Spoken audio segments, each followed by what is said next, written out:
mermaids and werewolves, spiders, vampires, werewolves and werewolves, spiders, vampires, mermaids and werewolves, spiders. I'm now recording. Yeah, you can just look for when my shit starts. Exactly. And okay, so 5, 4. Yeah. Okay. Kyle, how have you been this week? Good. Great. Excellent. So happy you showed up to give me such wonderful insights on your week. Have you seen Fantastic Four yet? No, but it looks radical. Don't. Yeah. Is it just kind of like 70s aesthetic porn? No, I like the aesthetic a lot. The problem with the movie is that it's fucking boring. Did I already... Is Doctor Doom... Didn't we talk about this on the last podcast?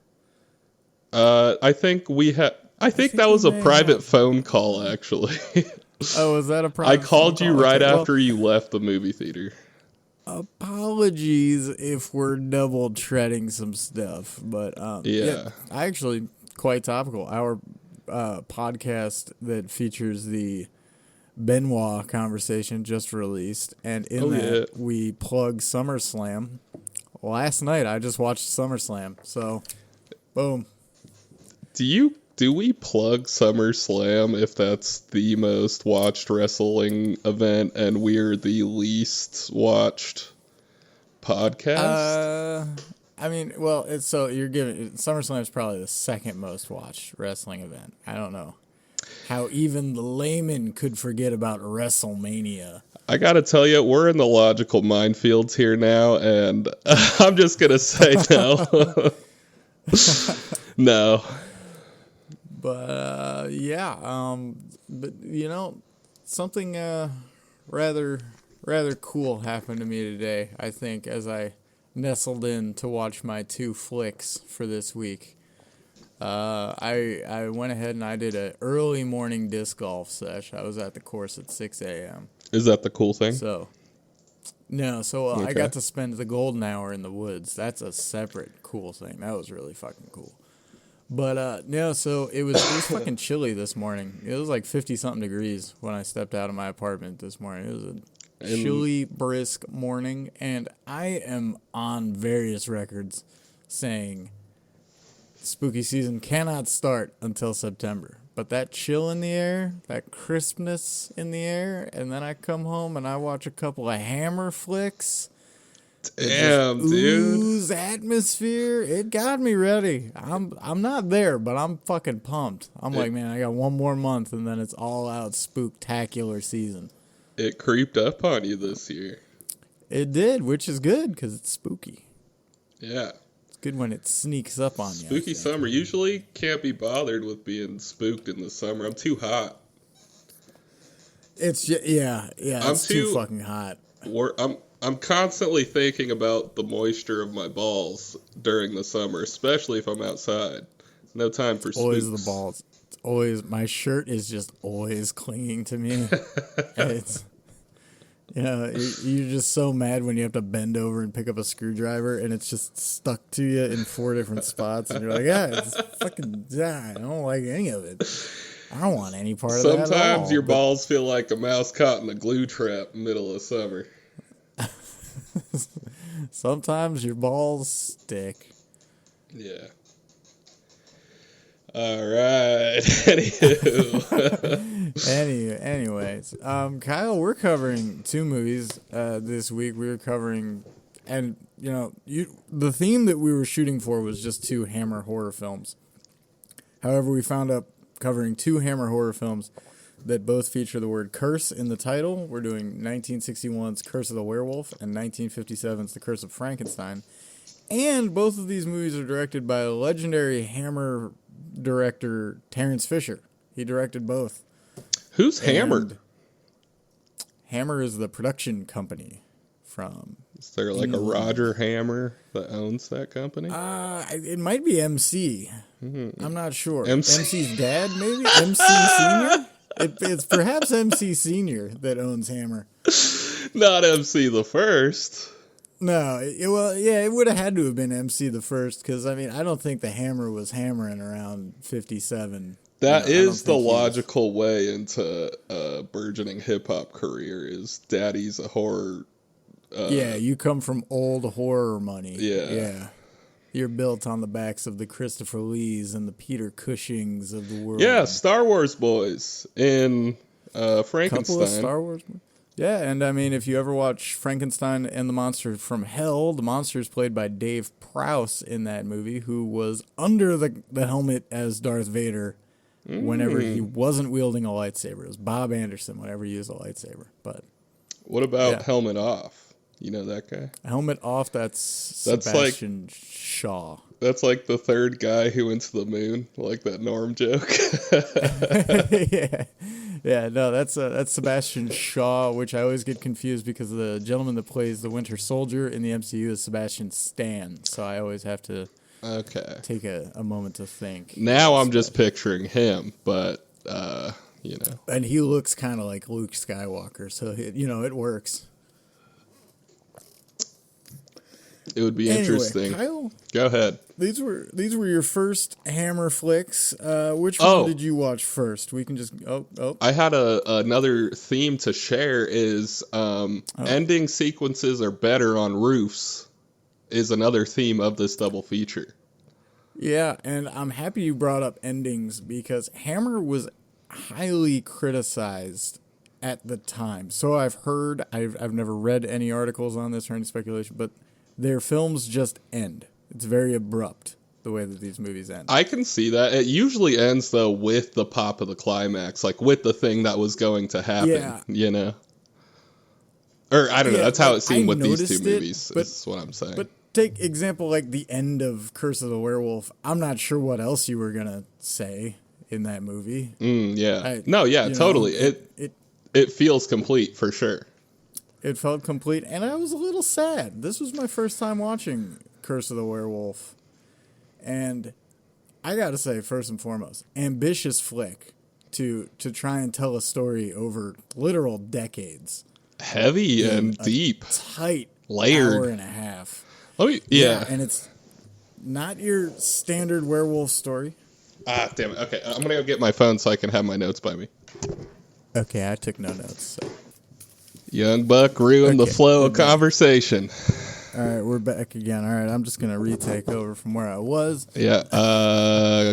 Not your standard werewolf story told in this movie. It's not a bite from a werewolf. This actually comes from lore that I was unfamiliar with. This is actual beliefs that if you were born on December 25th, people were very superstitious that since this was Jesus' day, if you were born on that day, you could potentially be a bit of a cursed baby. And it's true in this case, and that's where we get our werewolf, and I think that's pretty fucking badass.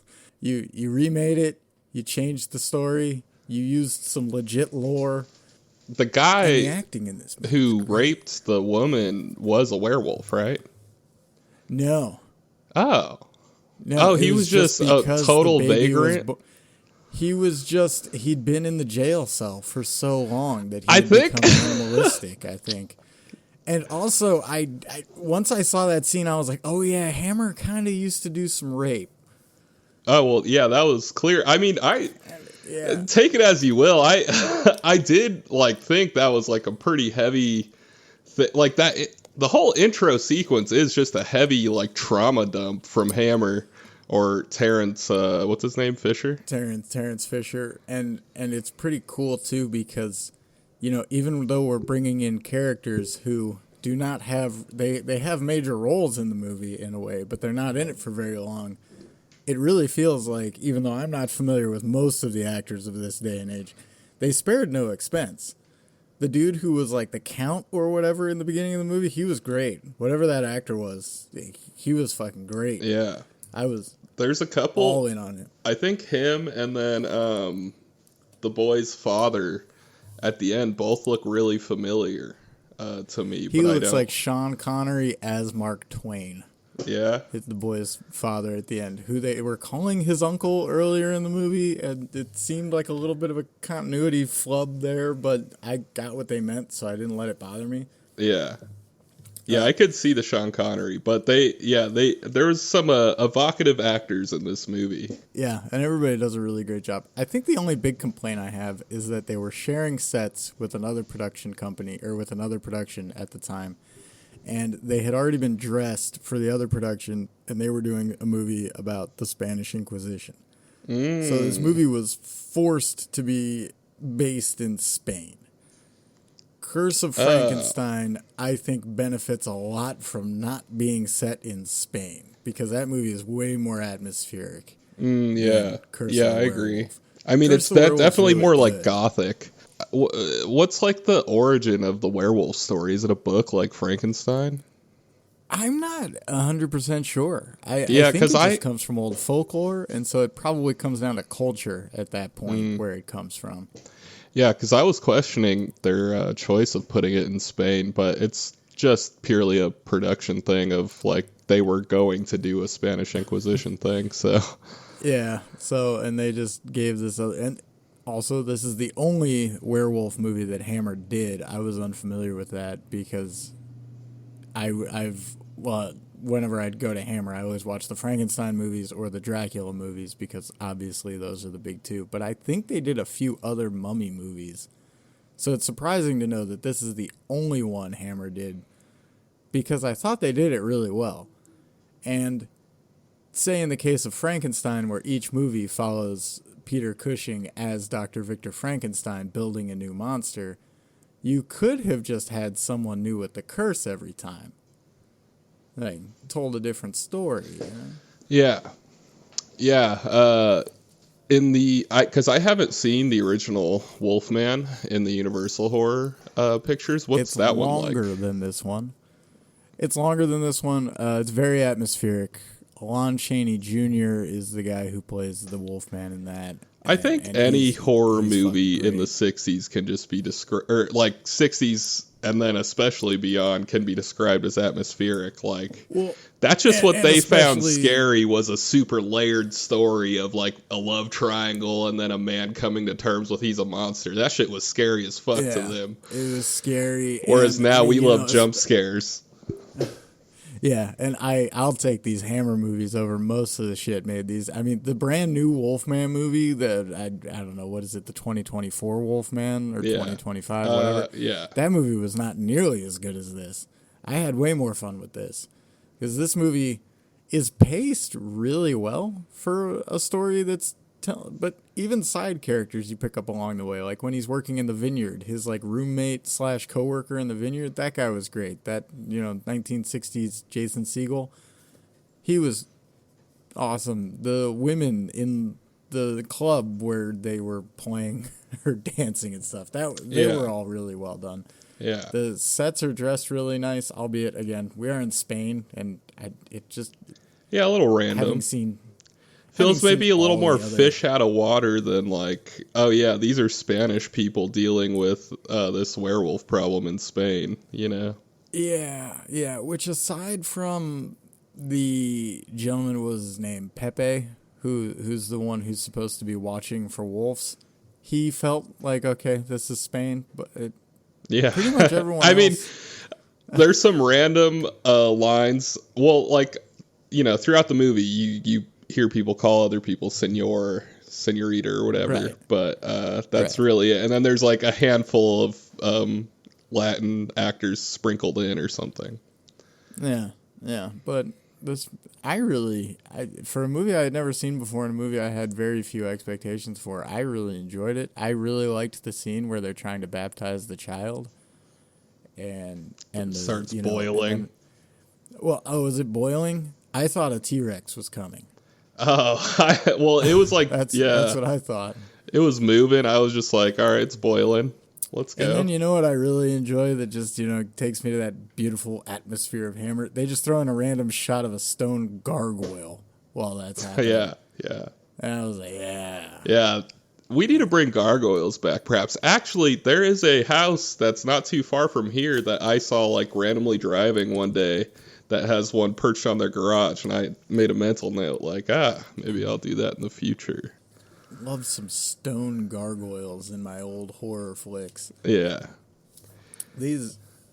So I mean, what's your favorite thing about this Wolfman movie, Kyle? How many Wolfman movies are you familiar with? I don't think I've ever seen a wolf. Oh, fucking Teen Wolf. Other than that, though. Okay, you've seen Teen Wolf, but you've never seen, like, the 2010 Del Toro Wolfman movie? No. Yeah, I'm trying to think. Maybe I have, Howl. but as a kid, it would have been as a kid, and yeah. Fucking Van Helsing. Beside Teen Wolf, which I love Michael J. Fox and all those 80s movies, so, but yeah, first werewolf movie. Wow, okay, we're going to have to make a mental note of that. So this is really okay, so what do you think? Does this make you want to watch some other Wolfman type movies? Yeah, dude, I love his little dog ears. Kind of looks like you catch him in the right, like, silhouette. You might think it's Batman, but then he steps in the light, you're like, it's Wolfman. Yeah. You're like, yes, Batman. Yeah, that's a great thing we have to touch on, is that the look of the werewolf, I think, is great for 1961. I thought it was great, yeah. Great for 1961. I think I like Lon Chaney's werewolf makeup a little bit more, and that's pretty much who you'd have to directly compare it to. But who's that? It's also interesting. Oh, Lon Chaney Jr., 1941, Universal Monsters. Oh, okay, the golden age of horror movies. Gotcha. Wolfman. The other thing that I thought was interesting that was how they said the soul is human, but the spirit is the wolf, and they're warring within the vessel. And so love is what will keep the werewolf at bay. And he doesn't, this art actor who is unfortunately a wolf, does not have his mother or father anymore. Fucking Mark Twain has to step in and be like, I will raise this boy as my own and give him all the love. Oh, and that's when he starts calling him dad. Yeah. No shit. Oh, wow. That just blew my mind. What a great detail. Never mind. Yeah. Terrence, you did it again. But, yeah, I really enjoyed this movie. Man, and I've seen quite a few werewolf movies. Yeah, so. And with the whole atmosphere thing, one thing to remember is, like, storytelling came first before, like, visual storytelling, you know? So, like, as we're in these older eras, that's just what these movies are going to feel like. They just want to tell a good story. Yeah, this story's, like, way too layered and, like it cohesive to, like, be matched anywhere near, like, a modern horror story's, like, way of telling a story. Yeah. You know? Yeah, like I was like, oh, okay, we're going with narration. But then the narrator becomes a character. Yeah. And then the narration's gone. And I was like, wow, man. And then they were smart they don't linger on any one story for too long. And that's what keeps the pacing tight. That's what keeps this movie flowing. Because we're from one thing to the next. But it doesn't feel like it's rushing through it either. At least not to me. This movie wasn't received all too horribly well, but...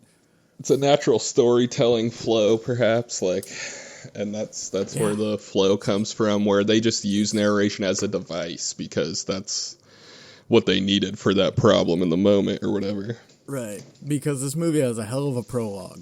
I think it's about 30 minutes of prologue. Yeah, that whole intro is like, what the fuck? Yeah, but again, we spend no time is wasted with the beggar. You know, even the beggar just going to that bar, and then it sets up how much of a dick this, like, what did they call him? Like the Monty or something? The Montez? How much of a dick he's going to be. And then he shows up, and go figure, the guy is a dick, but he's kind of giving the beggar what he wants. And then just to send someone to the dungeons and just fucking leave them there. Yeah. That was crazy. Oh, we also get an on-camera stabbing death. Ooh, that was nice. 1961 movie. Bravo. Terrence. Yeah, what a glow up from that girl too. She just like, there's a shot of her being like a sweet girl, and then like cut to like her being this hot ass bitch. Like, okay. Oh yeah. Yeah, I think that is so this movie wasn't received all too well. I believe as of now it holds about a 60% on Rotten Tomatoes. Apparently in the marketing, they used that girl who was the mute, who was the mother of the wolf boy. Leon, was that his name? Leon? But as you see in the movie, they have no screen time together at all. They used her in the marketing because of the size of her big old heavy naturals that are on like full on display in the movie. So it was probably very confusing for people to go in and be like, "Hey, she's barely even in this fucking thing. You catfished me." That other girl's that type of hot girl that's like they kind of look a little special or like a little retarded. It's a hotness maybe that grows on you. Yeah, you know? yeah. Like, maybe your parents aren't unrelated type. There we go. You know? Yeah. Yeah. But you're like swallowing what you're spitting. You're breaking out of that DNA mess, you know, like, or she is. Yeah, you're rejecting the extra chromosome, you know? Not for me. Fucking destroying those alleles. Okay. But no, overall, I think I would highly recommend this movie. But I don't think... I think it's going to be a long time before I revisit this movie. Versus the other movie we covered, Curse of Frankenstein. I'm immediately thinking about checking out the sequels again. I think I'm going to make the sequels part of my spooky movie rotation for this year. Well, good thing you didn't feel that way about Werewolf, because there is no sequels. There's no sequels to Werewolf. Oh, that's a fun fact. This Werewolf movie, The Curse of the Werewolf, was the first Wolfman movie that was filmed in color. Also, okay. Yeah. The Curse of Frankenstein was the first Frankenstein filmed in color. How did you watch them? I rented both on Amazon Prime. Nice. I had planned on picking up the Blu-rays, but they're out of print and a little pricey. I saw a pretty nice rip on Internet Archive. It looked pretty good. It was good? Yeah. I mean, the movie's been out for so damn long. They better have a decent rip out there. This movie, too, also I'll touch on before we move on, is pretty funny with, like, that scene at the end where, like, the mob's throwing the torches onto the roof. Yeah, okay, onto the rooftop things. Like, I feel like they were just like, okay, you know what's better than an end sequence on the ground? An end sequence on the roof. Like, that was them leveling it up somehow, you know? Like... Yeah, and there's a great way... There's also, you know, the good thing about a rooftop thing is it's a great... You can frame the characters a lot easier than you can with just a standard chase, you know? Like, take the ending of The Shining, for example. You never know how close Jack Torrance is to Danny. Yeah. You know? But here, we see them... You know exactly where they're at, and it does give you that this werewolf has nowhere to fucking go. Yeah. See, in my head, I just had it as them meandering, like, around, like, maybe looking for egress up there. But, yeah, framing it like that is more logical and does make more sense. It's also, man, I really felt bad for this character at the end of the movie. Yeah, this one in particular, for sure. The next movie's villain, it's a little easier to feel unsympathetic to. But, yeah, this character... He feels so sorry for himself already. You're kind of... He's found the love that he needs to live a normal life, but it can't happen. Yeah. He just accepts his fate. He tells his father what to do. It's tragic. It's a real tragedy. It is. And I was happy to have experienced it. Yeah. You know what? Fuck it. This movie was great. Yeah. I like that final bell tower scene, too. That was, like, really good. His dad, or whatever, just, like, fucking boom, with a long-ass rifle. With a ball of silver. Yeah, silver bullet. Loaded up into the musket. The silver bullet made from a crucifix. And this, I don't know if that's how it has to be in this universe, but we never got a sequel to really clarify. Yeah. So, unfortunately... But anyway, Kyle, did you have any important notes you wanted to hit on for this movie? Anything you were just thinking about? No, I liked it. The Wolfman costume was great.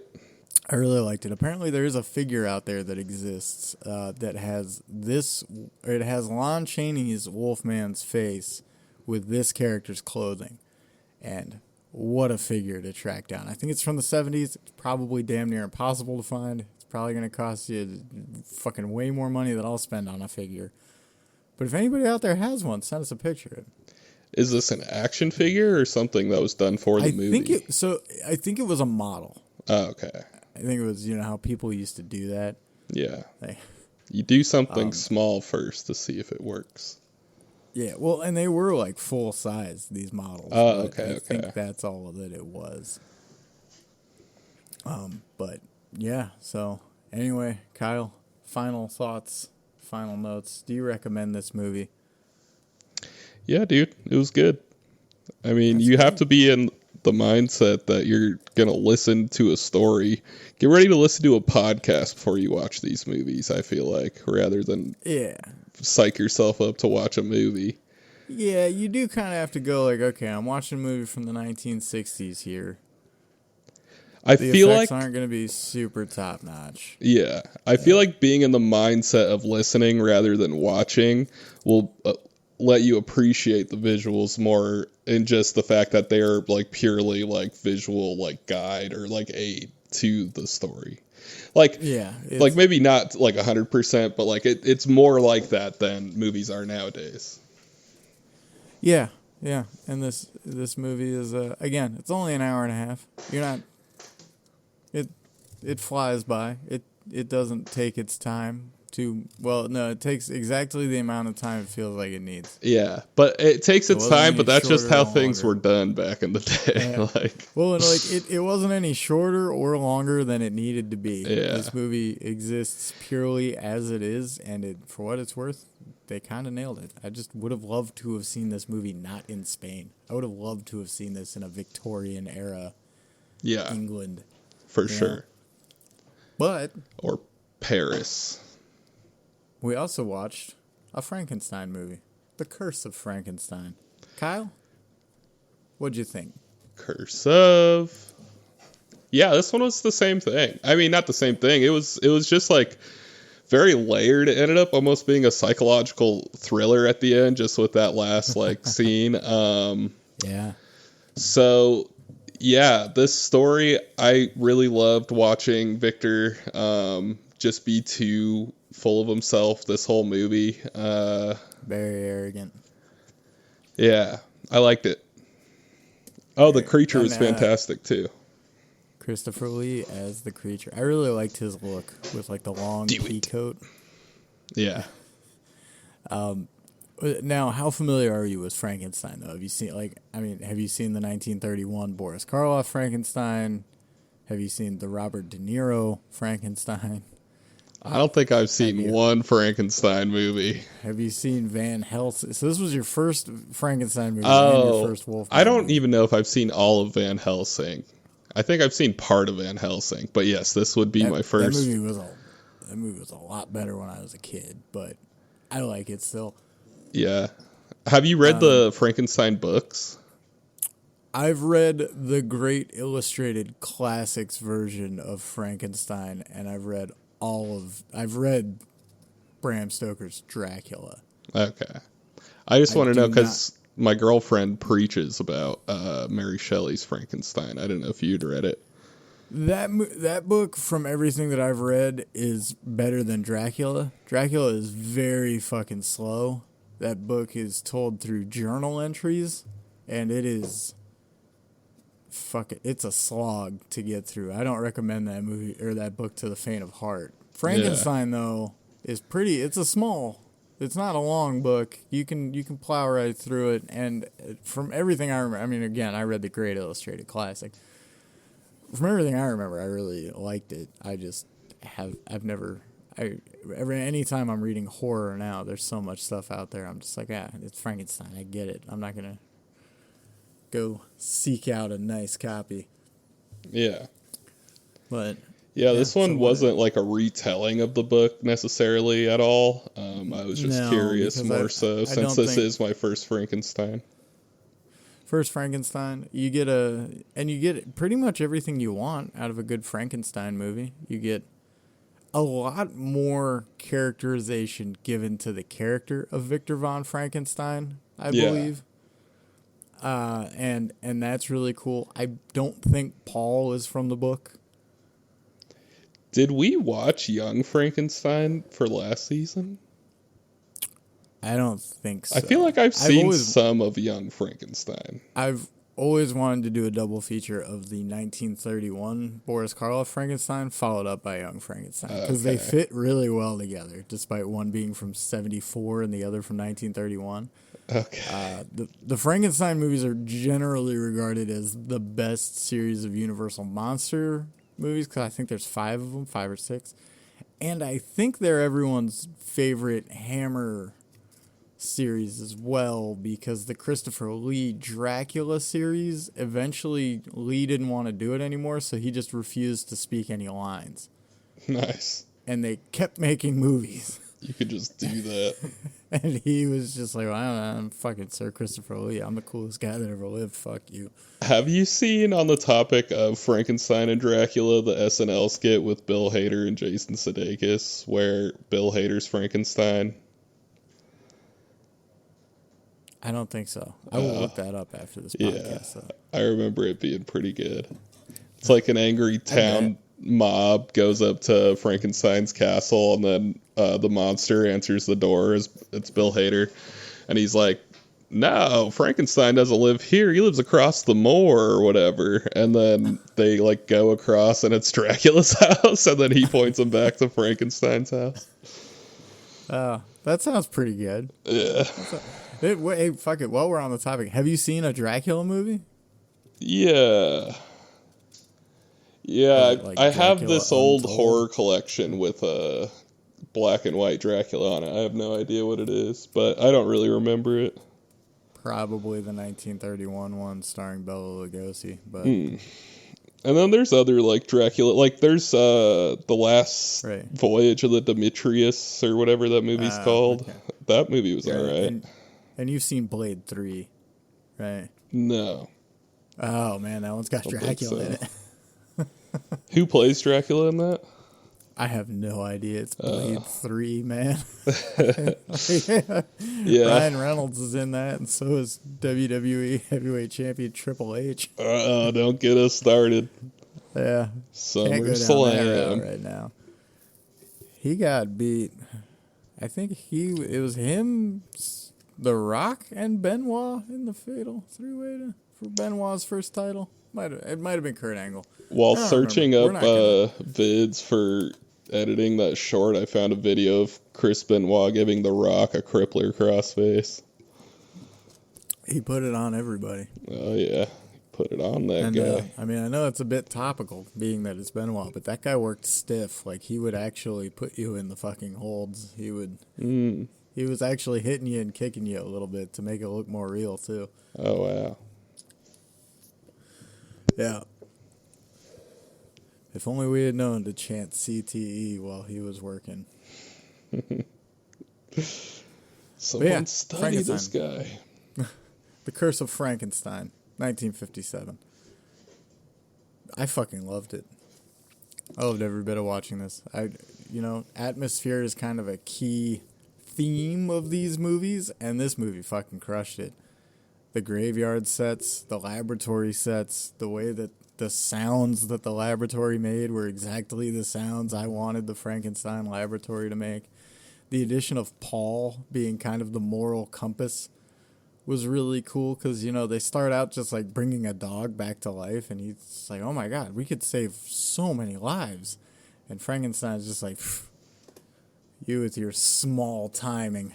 Yeah. I want to create life. And he doesn't want to fuck to do it. Yeah. Kind of weird. Nah, he's a god, baby. He wants to sew a man together.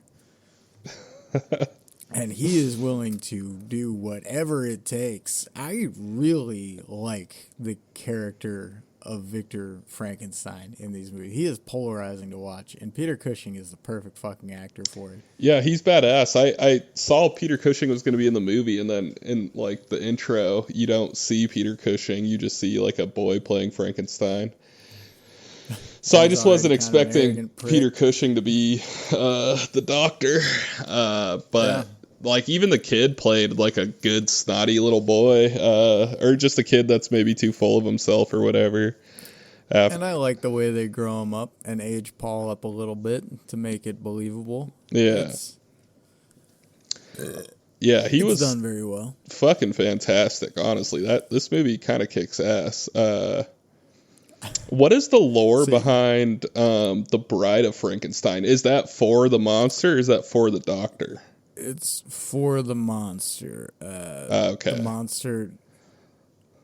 Because the monster just kind of like happy to go into seclusion, you know. But he just wants be a by bitch. himself. But he wants somebody to share it with, you know. It's the old Adam and Eve thing, right? So, and like the whole... I don't want to spoil that movie for you if you've never seen it, actually, because the ending of that movie is pretty fucking great. All right. For a movie from, I believe, 1932? Like, I think... No. Yes.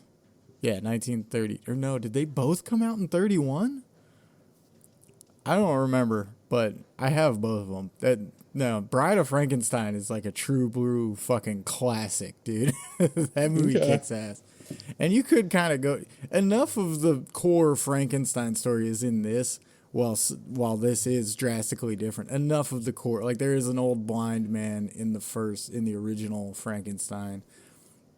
Though it goes quite differently in that Does movie. he murder him? I don't think so. I'd have to watch it again. It's been a long time. That's gotta, you know what? For October, we gotta do some Universal flicks, and we gotta throw at least the original Frankenstein in there. Frankenstein and Young Frankenstein. Right. Screw it. Sounds like a great double. Oh, we could do straight Bride, and I mean, I think that's grand total like 3 hours of your time to watch those two movies, and. When we were going to these older movies, I was expecting lower run times, but yeah, these were still coming in at an hour and a half. I mean, a feature's still a feature, baby. Yeah. It's the story. It makes me think what the fuck they're telling nowadays to where, like, the story doesn't feel that compelling, but it's still 90 minutes.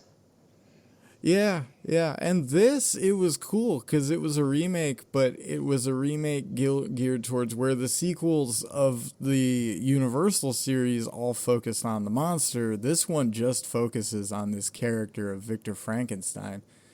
And, you know, they were just like, well, he just keeps creating new monsters. We can't stop this guy. He's got to keep creating monsters. Yeah. So, and it starts with this movie. And this movie, I give this Frankenstein monster 5 disembodied limbs out of 5 disembodied limbs. I thought he was cool. I thought he looked tragic. It's a monster who looked like he knew he was a monster. Yeah. See, when he just used that scientist's brain... Like, he didn't use his face also? No, he already had the head and stuff. So, okay. It is kind of funny, though, right? Like, why wouldn't he just sew the head on? Yeah. So that nobody... Well, I mean, he just robbed the grave, I guess. I mean, yeah. And he also believed he didn't that, want you know, the scars these parts to go to heal. waste. Sorry. Yeah. You know. And, I mean, he did just murder the guy. In... a pretty fucking funny sequence. I was just going to say, that stuntman, like, somebody needs to check on that stuntman. Did you see that fall? He landed on his neck. Crazy fall. Crazy good fall. Yeah. And I read this in the trivia. The painting that they're looking at is some famous painting of a guy doing a surgery where I think he's trying to perform like a brain transplant, like a successful brain transplant. Yeah, that's cool. So it's very Easter topical. Eggs in the 60s. Very 50s. 57. This was 57 Easter egg. Korean War. Call them up. Hot off the Korean War, the Curse of Frankenstein. Curse of Frankenstein coming at you loud, proud, and maybe a little hetero. Good morning, hetero. Yeah, and you know, you watch Victor Frankenstein go on just a quick fucking downward spiral into just, I'm going to do whatever the fuck I need to do. And again, very polarizing. Cool fucking sets. Doesn't even tell anybody that Elizabeth or whatever her name is coming to live with him.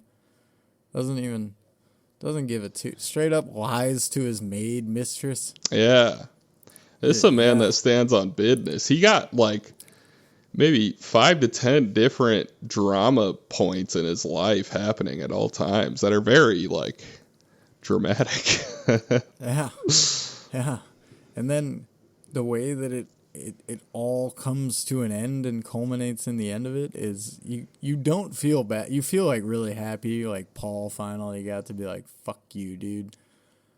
But at the same time, well, I mean, now knowing now that there's sequels, I guess that ending was supposed to be left what's the fucking word I'm looking for? Ambiguous? Oh yeah. The ending's supposed to be left ambiguous with him going to the gallows, but I don't think you ever see the blade fall. I don't. Yeah, I was gonna say, like, I didn't know Peter Cushing returned as Dr. Frankenstein. Oh, he's in every one of the sequels. Because it's very clear that he's just going to die, and that's like kind of what carries the weight of Paul kind of betraying him. Yeah. I don't think Paul's in any of the sequels. I think it's... It should be Paul and Elizabeth dealing with something like that or something, because the way, like, Elizabeth just totally abandoned... We'll just totally abandon him at the end and, like, fucking strolled away with Paul. He shot her, I mean, it seemed like he grazed her. She seemed fine at the end. He was obviously not trying to shoot her, right? Honestly, though, I did think that during the sequence, and I don't know if you're supposed to think but her being gone does also like help him out. Like there's reason for him to have shot her.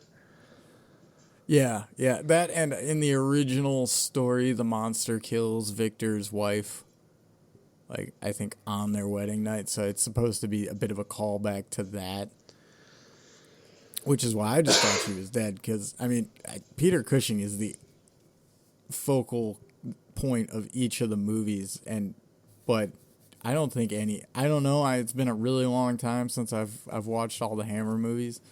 But I don't think they bring anyone back for any sequels. But I don't know, because the sequel to this came out 1 year later in 1958. And I think that's The Revenge of Frankenstein. And so, I mean, I have no idea. Maybe Paul comes back for that one. Maybe Peter Cushing gets to put his... That's where I thought it was going. I thought Peter Cushing was just going to put Paul's brain in the monster. Yeah. But instead he invites a guy over, gets him shwasted, shows him a painting, and pushes him over a banister. Yeah. And I like that at the end of the movie, the banister isn't repaired. There's just a fucking board there. Yeah, I've noticed that too. Where the banister used to be. That was really cool. This house is so fucking cool. Yeah. I also like that he locks his laboratory door, and inside the laboratory is another locked door. Yeah. Where the monster's chained up. Yeah, it's sort of a matryoshka of Frankenstein's Russian nesting doll. You could have just locked him away and shown Elizabeth the lab. Mm-hmm. But, I mean, he's so cool with lying to everybody. I don't think he was ever going to show her the lab, dude. Yeah, no, and he's definitely not, like, with her just to be with her, you know what I mean? Like, he's a fucked up guy. It's his thing. It's a yes, I will have my wedding. And I really like the scene where they're getting ready for the wedding, and that one dude who's gonna do the toast is just smashing punch. Yeah, I know. That scene was great. I love that guy. Adds in a little bit of humor. That guy steals the show. Talk about a bit part that just steals the fucking show. I love a town drunk. I was also unaware before this movie, though I had kind of an inkling. This was pretty much the discovery of Christopher Lee. Oh, wow. It came down to him or another guy to play the monster. They had the two biggest builds. The reason Christopher Lee got it is when they reached out to the other guy, he charged 10 pounds a day for filming. Christopher Lee charged 8. Oh, wow. So that's why Christopher Lee got the role. And then he also gets to play, I think he's Imhotep in their Mummy series, and he was Count Dracula. So this just fucking completely launches Christopher Lee's. Yeah, he's the just star like is born. Hammer's Hammer star. Horror. Yeah. And Peter Cushing Him too, and right? Cushing, because Peter Cushing is Van Helsing in the Dracula movies. Okay. So, Yeah, Peter Cushing fucks Christopher Lee up a lot throughout Hammer's lifespan. Yeah, I liked that this movie didn't really have to do with a town mob because I was expecting that. Just knowing Frankenstein, I didn't expect this to be like a one-for-one telling us Frankenstein. I guess I didn't really know what to expect, but yeah. And I like that everything that they changed leads towards sequels, but in a different way than the sequels were for Universal. However, I did read an interesting note. Originally, they wanted to cast Boris Karloff in this movie. I don't know if he was supposed to be Victor Frankenstein or the monster, but Universal shut that shit down quick. Yeah, he's the original monster, no. right? Yeah, Boris. And they were like, fuck no, you're not doing that shit. We will... Which, I don't know if you could do that. Yeah. Right? Like, technically... So I couldn't make like a Jason Bourne movie, right? But if I wanted to cast Matt Damon, well, I don't even know like what this would compare to. Like, I made a like, it's just so odd that it's like I have the rights to make a Frankenstein movie, but because I want to use a specific actor, you can shut it down. Yeah. Like, it's so weird to me. It's something I really want to look more into. They had like full rights, but they were just being picky by what they allowed. Like they asked for Karloff and they just said no. You know what I mean? Rather than it being like in a contract of some sort. That's possible, yeah, because I know Karloff did a lot of work with Universal throughout. Because I mean, well, why wouldn't he? Yeah. Universal gave him and Bela Lugosi their starts. Yeah, him and Bela Lugosi were mainstays with like Dracula, Frankenstein, Mummy, but then because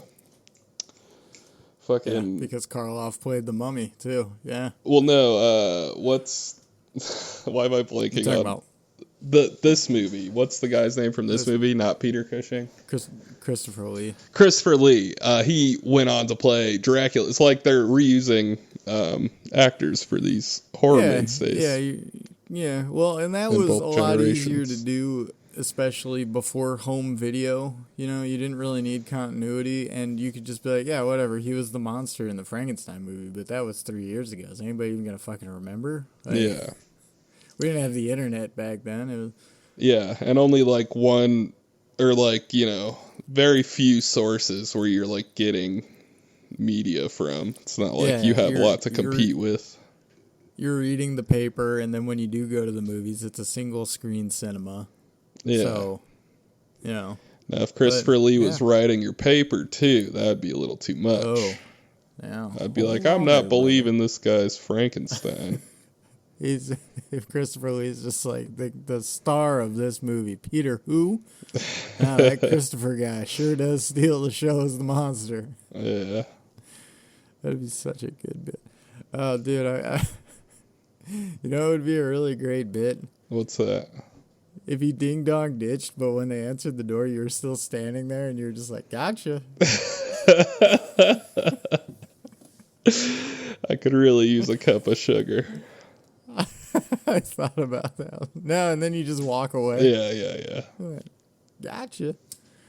No, but Kyle, you said you like this movie. Do you want to check the sequels out? Has this made you want to? Yeah, for sure. I'll check out. Peruse some Hammer horror, maybe on your own time. Just be like, you know what? I'm gonna throw on one of them Peter Cushing sequels. I'm gonna see where this.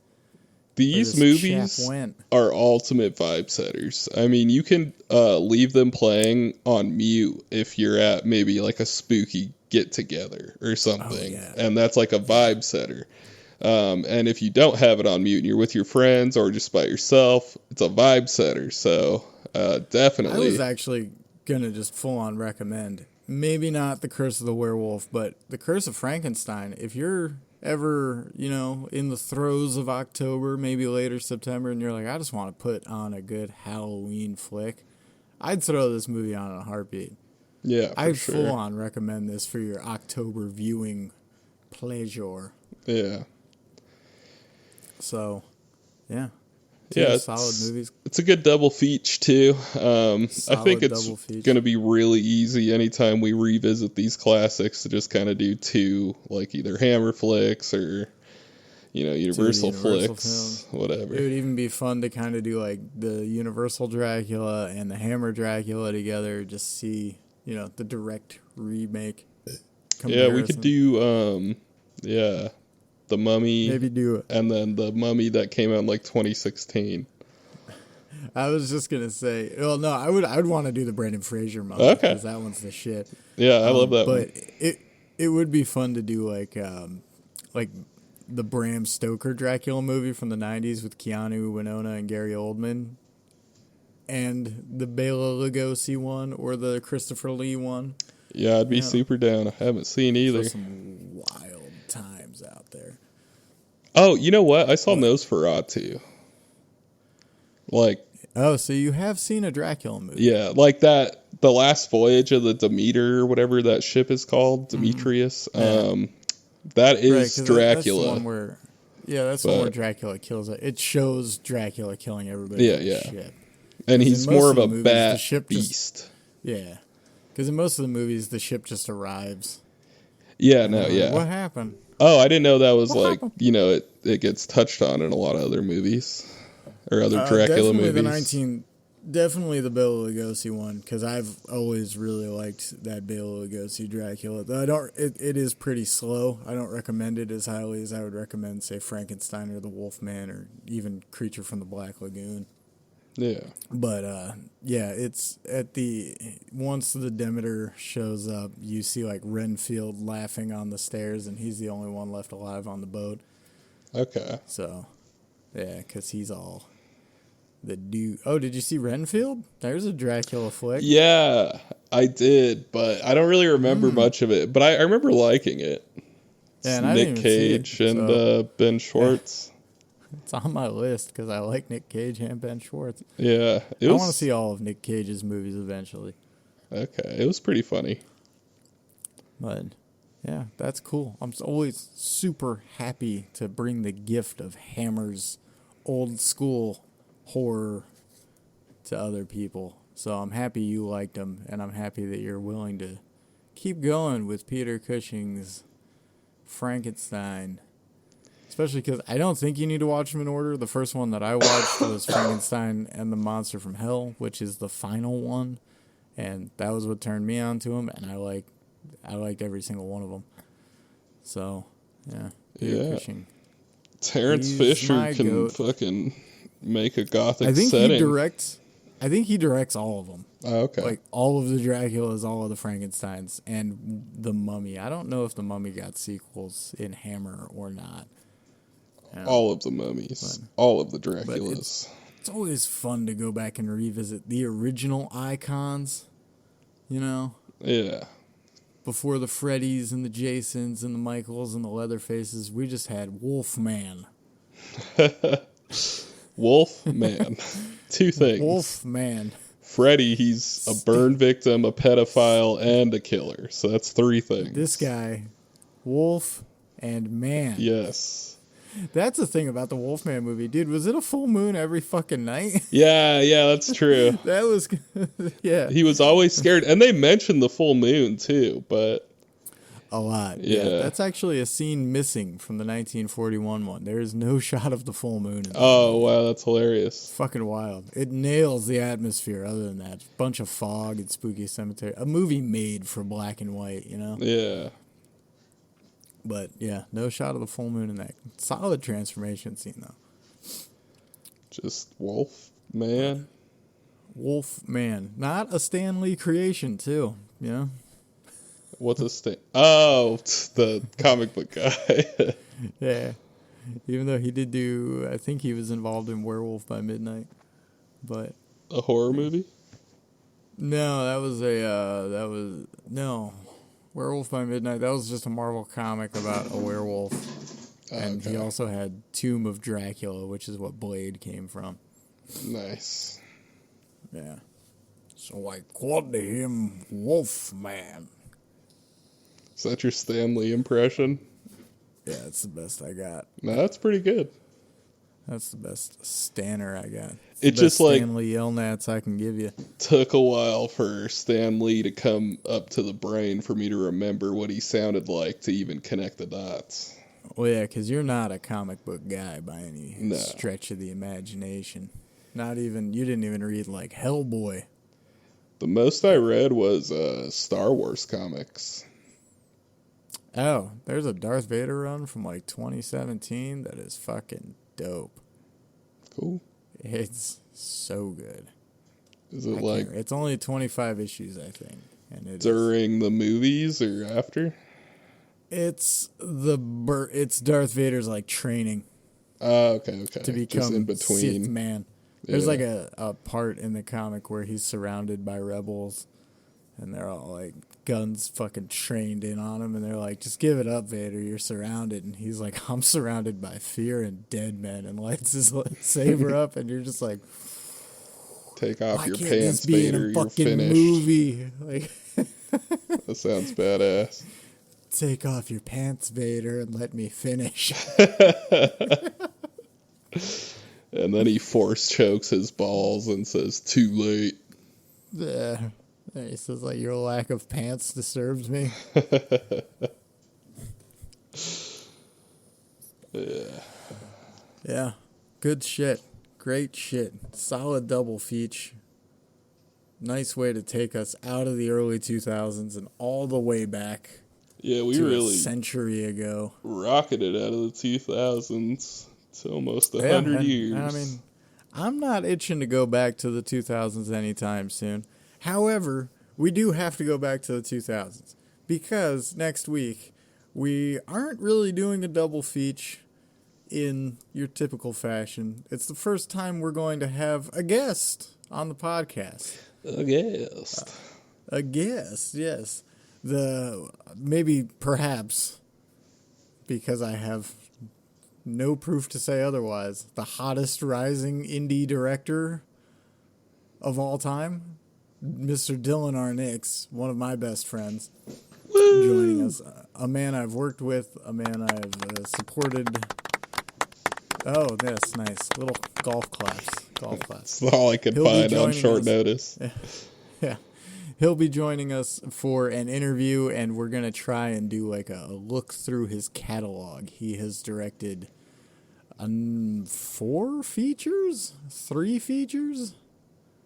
and also a TV show, also a short for 1031 Part 4, and he's got a new movie coming out soon, and he writes books. He's writing the Sharp Candy series of, Goosebumps for adults is what he's going for.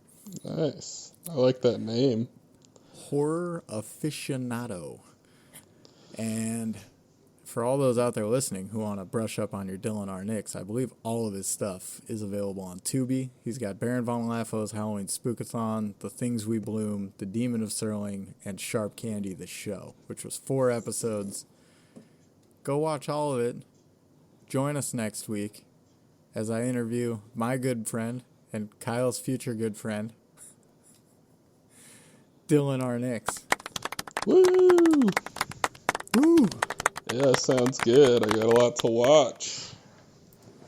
I'll just try to watch the 2 that we mentioned and then watch like the 2 mentioned. You don't, because The Things We Bloom isn't horror by any means. But like, an episode of the show, maybe if you want to see me do some acting. Oh yeah, for brush sure. off the acting chops. 1031 Part 4, the segment Haig's Heart is us, and it's Haig like Sid Haig. From Rob Zombie? Yeah. The clown? Captain Spaulding. Yes. Spaulding indeed. And so if you watch that, you can ask me questions as well, because as well as acting in it, I was also a production assistant on that short, and I worked an 18-hour day on that fucking set. Damn. So yeah, it was brutal. It's a 20-minute segment. We filmed it in a weekend. Hell yeah. It was fucking brutal, and I'm proud of it. All right, well, Not I'm as excited. proud as he is, I'm sure. He directed it, but yeah. Yeah, I'm excited to listen to you guys riff, and I'll just suck both your guys' dicks at the same time. Hot like a goddamn circus seal. I'll force choke the semen out of one guy's balls while I'm using a lightsaber in the asshole of the other. Nice. All right. Hetero as fuck. Yeah, Metro Summer was 3 weeks ago. It's time for Hetero Summer. Metro. I forgot the bit. Oh. See you next week.